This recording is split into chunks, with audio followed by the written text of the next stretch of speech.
Story time about how I actually got away with sneaking out. It was the summer before my junior year in high school. So my sister and my friend were sleeping at my house. And I didn't live with my parents at this time. Well, 2 a.m. rolls around and we get a text from our friend. And he goes, "Oh, do you want to come to my party right now?"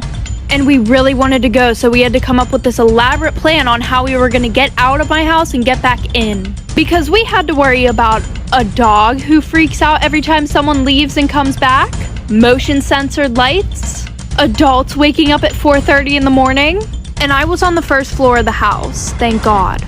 So I had my sister put the dog in the bedroom so that way he wouldn't bark whenever we left. And my sister really took one for the team here.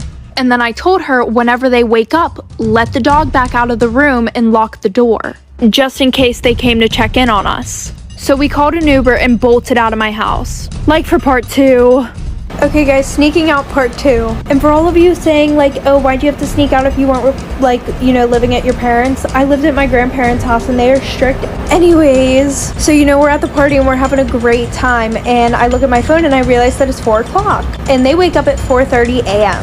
So we ordered an Uber and we had the guy drop us off down the street. So we're walking down the street and we finally get to my neighbor's house and we could see all the lights were on in my house. And my sister's been texting me the whole time basically saying, oh, they're awake, I hear them, OMG, like you better hurry up. And I'm texting her like, get the dog in the room, because he would have barked loud if he saw us. And I forget if it was me or her, but one of us had to pee really bad and peed somewhere. So we're basically on our stomachs crawling back to my house through my yard, so that way none of the motion censored lights come on. And one of them came on, and the windows don't really have curtains, so I could see my path like looking outside the window. Oh, there's gonna be a part 3.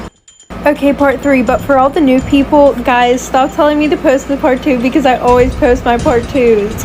Okay, so the motion censored light comes on and we literally stop dead in our tracks. Meanwhile, we're literally laying in the grass, like just don't even know what to do. And there's this side door that we were gonna go through. So my sister put the dog in the room and we're just waiting for the techs to run in the house when they're both upstairs. But my pap was looking outside trying to figure out why the light went on. And then I hear him say, oh, it must have just been a deer. So my sister finally texts us like 5 minutes later that, you know, they're both upstairs. And I waited so I couldn't see them in the window anymore. And we bolted in the house. And I ran in the bedroom and we both smelled disgusting because we were both laying on the grass outside. When we get in, we lock the door so that way we can change our clothes, act like we're going to sleep, and then unlock the door. And my grandma comes down literally 10 minutes later to check on us. Like if you want more stories on me sneaking out.